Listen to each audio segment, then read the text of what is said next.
아, 성학년 여러분, 안녕하세요.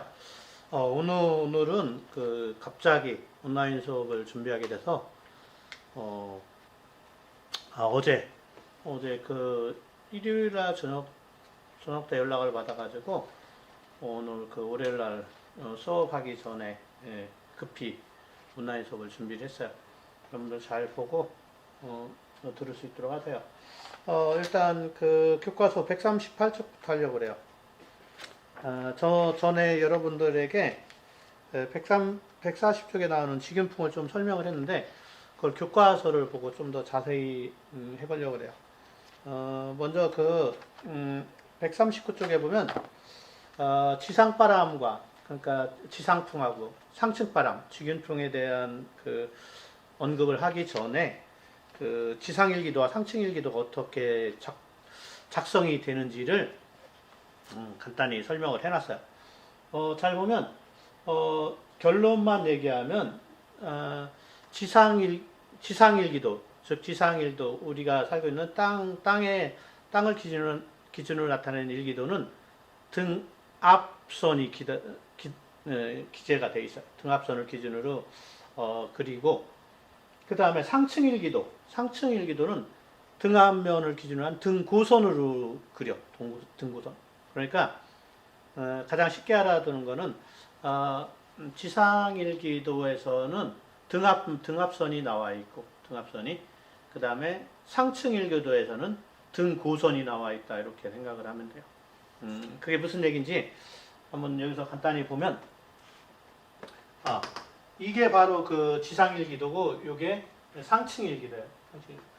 지상일기도는 뭐 관측수가 여기 그림에서처럼 A, B, C, D 여러 곳에 있을 거예요. 여러 곳에. 즉 여러 곳에 있다는 건 고도가, 관측수가 뭐 높은 소백산 위에도 있고, 아니면 뭐 여의도에도 있고, 아니면 태백산에도 있고, 이렇게 이제 고도가 다 다르죠.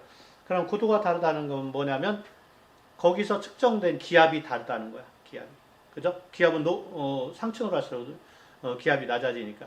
그러니까 여의도에서 측정한 기압하고 소백산 꼭대기에서 측정한 기압은 서로 달라요. 그런데 그거를 보정을 해주는 거야. 같은 기압으로. 그 보정을 해서 그린 기압을 우리가 지상일기도를 해요. 그런데 어디에서 보정을 하냐면 해면 기압, 즉 해수면에 해당되는 고도에서 보정을 한다고 되어 있어요. 그래서 해면 기압으로 보정을 해서 나타낸 기압을 우리가 이제 지상일기도라고 그래요. 지상일기도. 예를 들어서 우리가 이제 해면 기압이 여기 보면 이제 1000헥토파스칼이래요. 우리가 일반적으로 알기에는 1기압이 이제 정상적으로는 1004 헥토파스칼이라고 하는데, 근데 이 그림에서는 지금 1000헥토파스칼의 등압면을 기준으로 한 거예요. 요게 해면 기압이라고 본 거야. 1000헥토파스칼. 1000헥토파스칼을 기준으로 해서, 잘 봐. A 같은 경우는 고도가 해수면, 평균 해수면에서 이제 1000헥토파스칼이 나왔는데, 이게 해수면 높이에서 기압을 측정했더니 1000헥토파스칼이에요. 그런데 이거보다 600m 높고, 여기는 300m 높고, 여기는 1100m 높아. 그럼 위로 갈수록 기압이 낮아질 거 아니야? 위로 갈수록. 근데 이거를 다시 끌어내리는 거예요. 위에 있는 거를, A의 고도 600m 높은 거를 더 끌어내려서 600m만큼 기압을 보정을 해줘. 그랬더니 위로 갈수록 기압이 낮아지니까 952 헥토파스칼이었는데 이걸 더 보정을 해서 60 헥토파스칼 플러스 시켜줘. 여기는 300m니까 조금만 플러스 해줘도 되죠. 30 헥토파스칼. 여기는 1100m니까 110 헥토파스칼을 플러스를 해주는 거야. 그래서 A, B, C, D 각각의 측정한 관측소에서 기압은 다르지만 이걸 1000헥토파스칼 해수면으로 보정을 해줘서 그리는 거예요. 그래서 나중에 그리면 이렇게 돼. 요거는 요 해면 기압 여기 보면 1000으로 0으로 그냥 써서 1000일 때는, 그래서 1000이 기준이라는 걸 알 수 있어요. 1000이 기준. 근데 이거는 110을 더 플러스 했어. 그리고 요거는 30을 더 플러스 해주고, 해서 했더니 여기 30을 측정한 기압에서 30 플러스 했더니 1009가 되고 60 플러스 했더니 1012가 되고 그 다음에 여기에는 110을 플러스 했더니 1004가 됐다는 거예요. 그래서 그 해당되는 등압선을 그려주는 거야. 그래서 이렇게 보정값만큼 측정값에서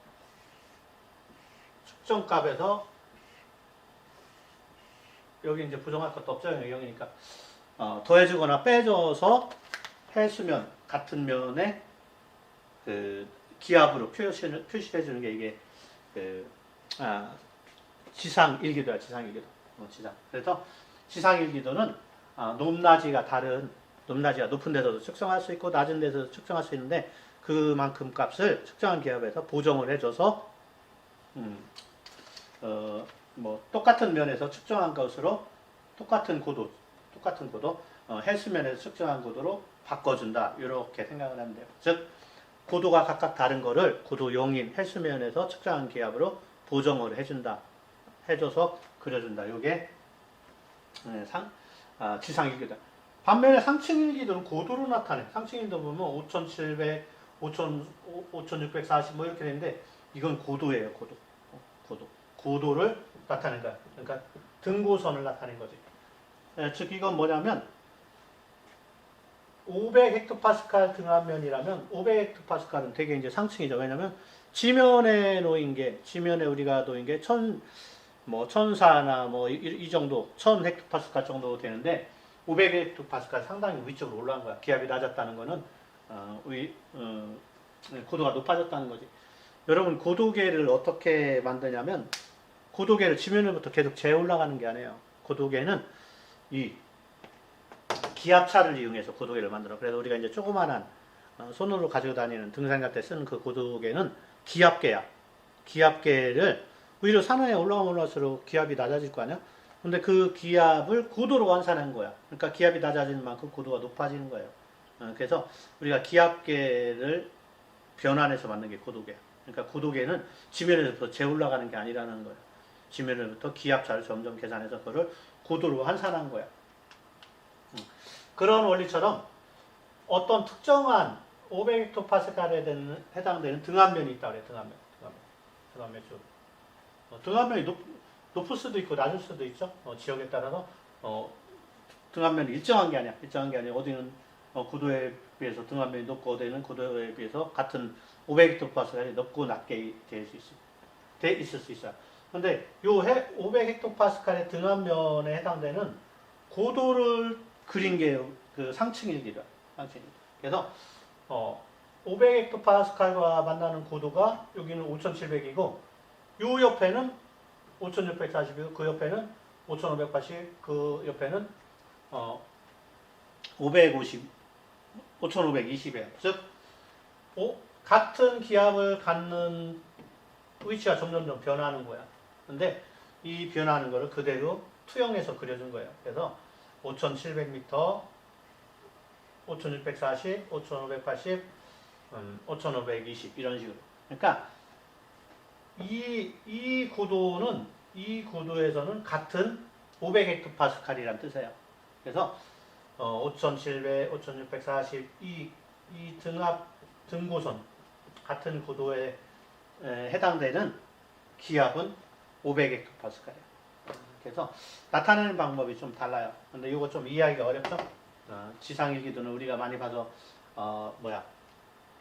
등압선으로 표시되는 게 이해가 되는데 상층일기도는 등압선으로 표시하는 게 아니라 같은 기압을 갖는 고도를 표시한 거예요. 같은 기압을 갖는 고도. 그래서 500헥토파스칼 등압면이라면 이렇게 400헥토파스칼 등압면이면 또 다르게 나오겠죠. 그래서 이걸 꼭 명시해 줘야 돼.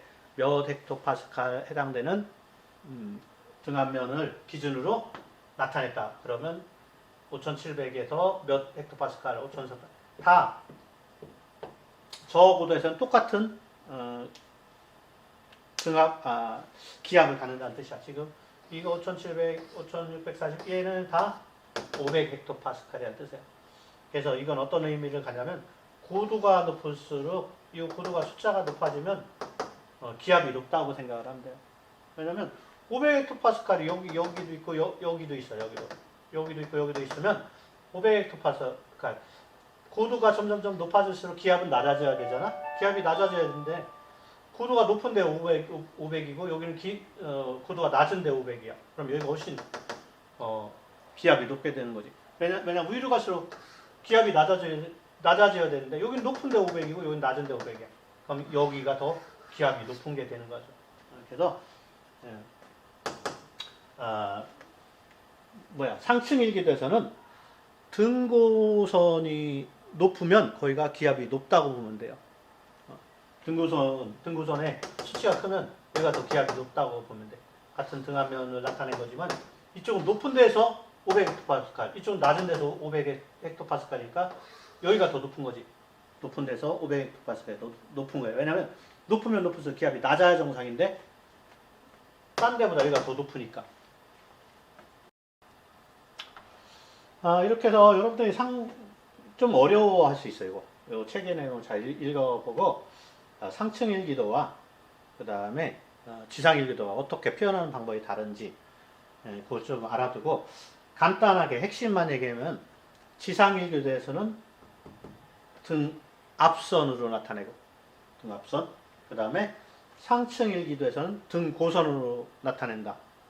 그런데 상층 일기도에서 고도가 높은 등고선의 기압도 높다. 등고선과 등압선, 등압, 기압과는 비례한다. 이렇게 생각을 해두면 돼요.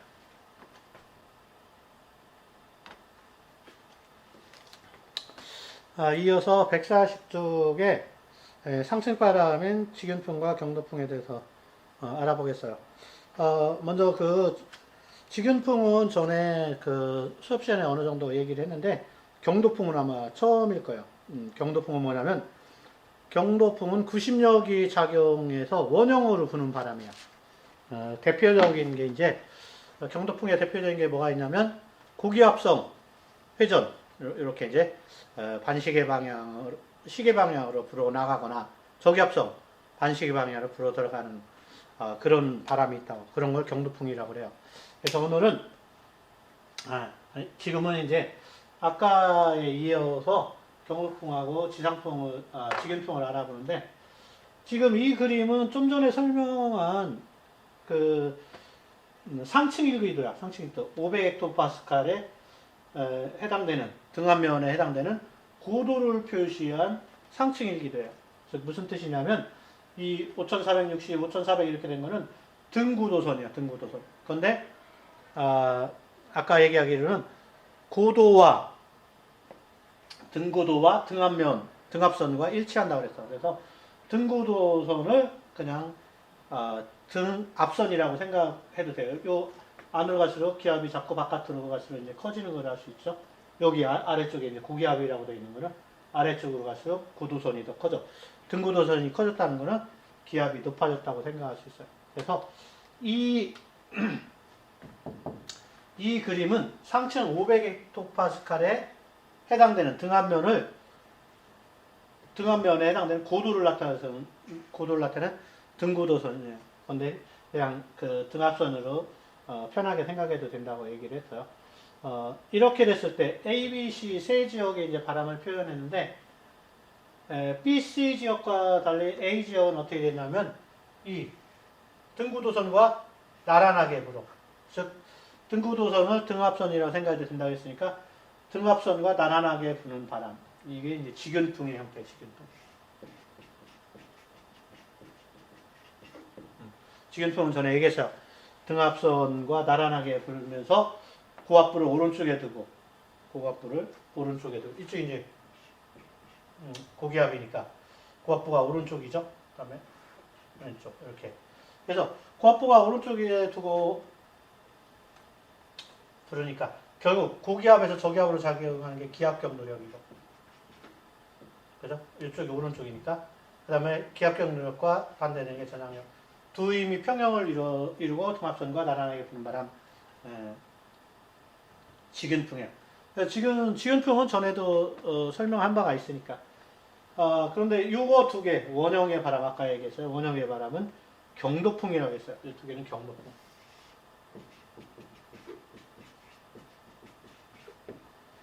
경도풍은 뭐냐면 원형의 바람이야, 원형. 그러니까 이건 저기압이니까 이렇게 되겠죠. 이렇게 저기압선 이렇게. 그러니까 반시계 방향으로 불고 이쪽이 이제 고기압이니까 고기압선으로 이렇게 불겠죠. 이렇게. 그러니까 이쪽에 이제 고기압이 있는 거죠. 그래서 고압부를 중심으로 시계 방향으로 돌고 저압부를 중심으로 해서 반시계 방향으로 도는. 그래서 B와 C는 경도풍에 해당돼요. 저기압성 경도풍, 고기압성 경도풍. 요 경도풍은 또 따로 이제 자세하게 한번 알아볼게요. 직인풍은 전에도 설명을 했어요. 직인풍.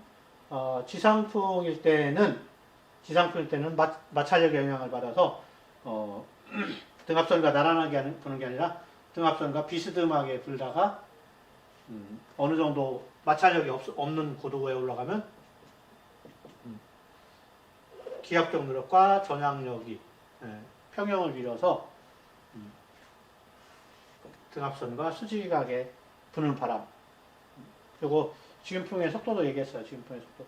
직인풍은 기압경 누력과 전향력 여기에서 V를 빼냈다고 했어요. 그래서 직인풍의 풍속은 이 두 식에서 V를 빼내서 쓰니까 전향력 텀에 반비례해야 한다고 되어 있죠. 그래서 고위도로 갈수록 고위도로 갈수록 풍속이 감소하고 그 다음에 기압경 누력과는 비례해요. 요거는 전에 수업 시간에 한 거야. 그러니까 한 거니까 이 정도만 설명하겠어요. 아까 그 그림에서 B와 C에 해당되는 거 이제 보여주는 거야. B와 C. 경도풍이라 했어요. 그래서 경도풍을 벡터로 이제 좀 더 자세하게 나타낸 거예요. 그래서 경도풍은 일단 등압선 자체가 이제 원형이니까 그거에 나란하게 원형으로 부는 바람이라고 이렇게 되어 있어요. 그래서 어떻게 힘이 작용하는지 먼저 어떤 점에서 이건 안에가 저기압이고 이건 안에가 고기압이에요.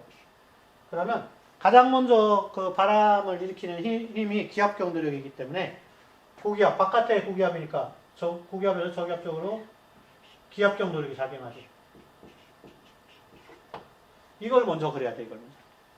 그리고 요거와 평형을 이뤄서 전향력이 이루어져요.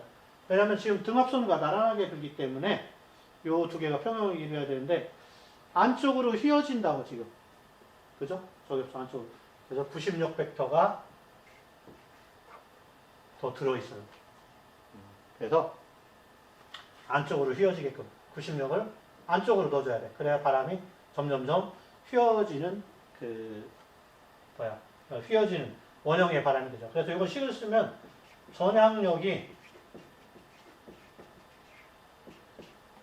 기압경 누력과 부심력의 합력과 평형을 이루는 거야. 요 그림을 식으로 쓴 거야, 식으로. 그래서 전향력하고 기압경 누력에서 전향력과 기압경 누력 중에서 기압경 누력이 구심력과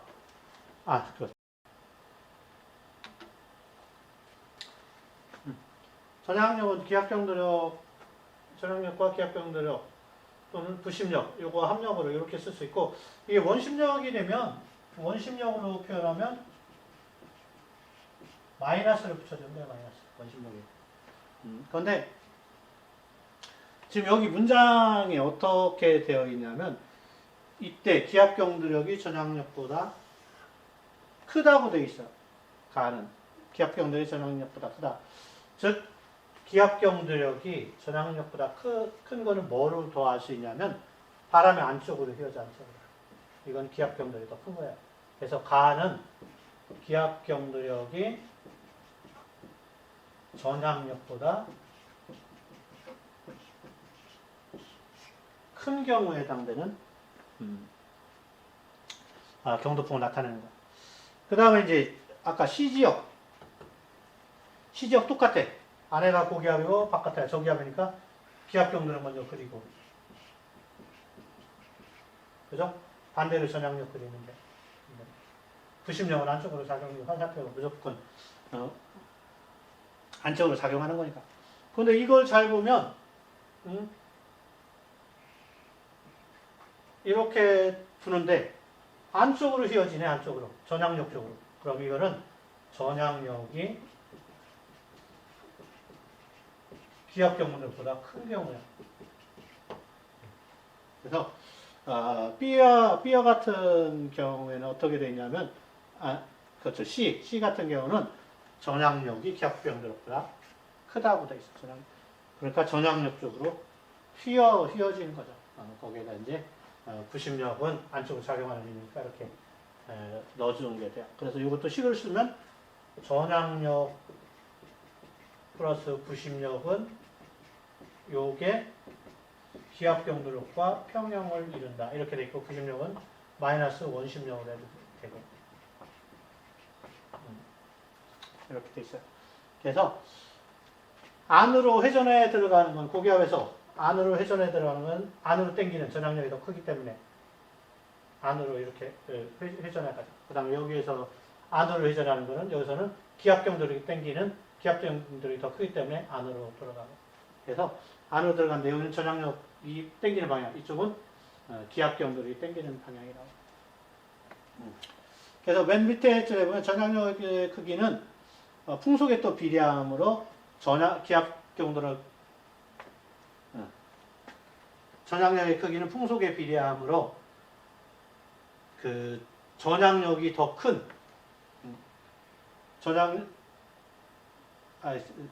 그렇지.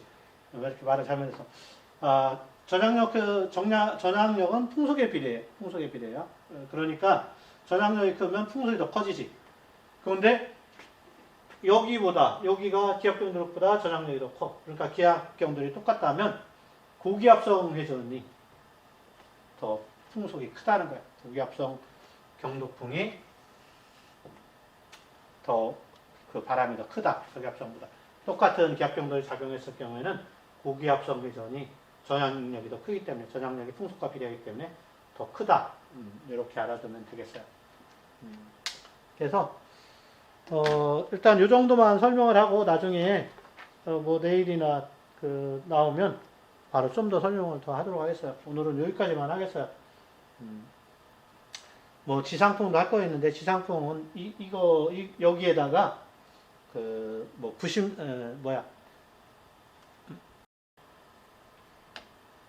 이어서 142쪽에는 지상풍이 있어요. 지상풍 그림 이제 3개가 나와 있어요. 아까 ABC 있었지. 그 다음에 D, E, F가 있어요.